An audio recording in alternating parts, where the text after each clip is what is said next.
James, when you were with the Packers, one of your guys' strongest suits on offense was the scramble drill. All you guys are so adept to it, and that's something that's similar with Patrick Mahomes and the Chiefs offense. What is it about something that the secondary has to take into account for that they have to make sure, keep in the back of their head that's going to happen?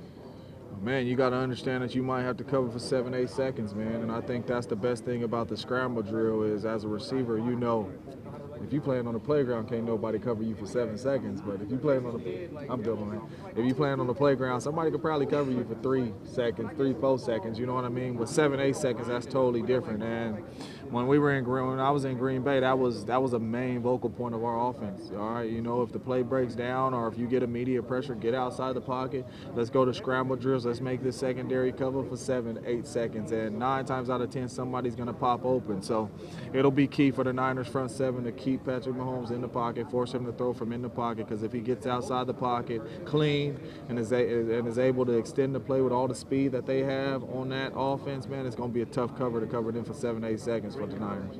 Do you think that maybe like the best case would be the same thing as the Titans did with the spy? Because they do got a lot of speed at the linebacker position, like with Drake Greenlaw, who can easily come in like a speeding bully. You think maybe that's the best case? So the moment he breaks from that pocket, just shoot in there so he doesn't have time to find an open receiver? Well, no, because you're talking about a special passer too. So once he sees you shooting in there, obviously he's gonna find somebody that's open. So that's kind of the poison you gotta pick. But he's not Ryan Tannehill. You know what I mean? When you put a spy on Ryan Tannehill, when Ryan Tannehill using his legs, you know, he's not a passer like Patrick Mahomes outside the pocket. So, you know, I would come up there with caution. You know what I mean? But at the same time, you just got to depend on that front four to keep him inside the pocket. Don't let him escape, especially clean. If he escapes, it need to be Bosa chasing him, D4 chasing him, people chasing him, making him get that ball out of his hands fast. But if he gets out clean, for anybody, it's a tough cover. As Derek Carr's favorite receiver. There we go. There we go. Just when you think of that relationship and the amount of time you had with him, for him to still call you that. Yeah. I mean, it's unbelievable, man. DC, my little brother, man. I always used to tell him in the huddle, man, get Booby the ball, man, if we want to win, man. But he's a special QB, man. I call him Baby A-Rod for a reason, man. It's the flick of the wrist, man. And I tell people all the time, you get the right pieces around him, eventually the Raiders will be in this game. I know he takes a lot of heat out there for everybody coming up to him. Oh, he don't do this, he don't do that, he don't do this. I tell people all the time, man, Tom Brady won 6 Super Bowls. Out of five of those 6 Super Bowls, he had a top 5 defense. Right. Not top 10, a top 5 defense. You know what I'm saying? Like, people need help around them. Aaron Rodgers been to 1 Super Bowl. Aaron Rodgers had a 15-1 season. The difference in those seasons, top 10 defense. You know what I'm saying? As special as he was, like, you gotta have help around these people. Everybody wants Derek Carr to just put it on his right arm and take the Raiders to the promise. No, he needs help. You know what I mean? But the right pieces around him, man, and especially put a defense around him.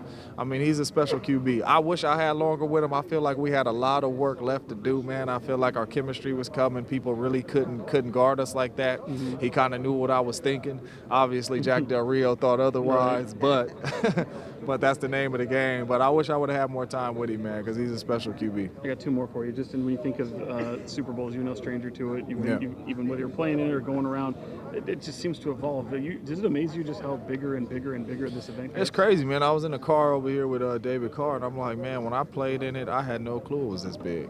You know, because, I mean, you're here, you're just focused on getting what you got to get done, getting the game plan in. You're not worried about the media. You're not worried about, you know, people running up to you and going to parties and all that and seeing all what's around. But now me working in the, I'm like, this is a huge event. Like, the Super Bowl is really, really big time, man. And the coaches used to tell us that, but as you're playing in it or coming, you don't really, you know, notice it like that. But now I notice this is a big time game, man, especially. And finally, I mean, I think NFL fans, whether they're fans of the Chiefs or the Niners, they kind of got what they were looking for. I mean, in terms of a matchup, and I can't go away without you telling me who you got.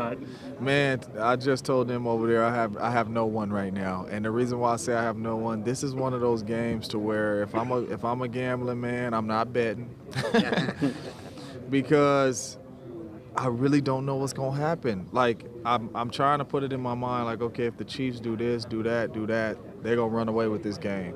And then I'm like, but even if they do that and the Niners do this, do that, they could still possibly win. Or if the Niners do this, do that, But the Chiefs could still possibly win if they do that, and the Niners do that. So I really don't know how this game is going to play out. This is one of them games where I told my wife I am going to come home early, get on the couch. I don't want to go to no Super Bowl parties or nothing. I want to sit over there, have me a nice plate of food, and I want to watch this game because this is going to be a good one. Pleasure talking to you. Nice. Good to see you again, man. Thank you.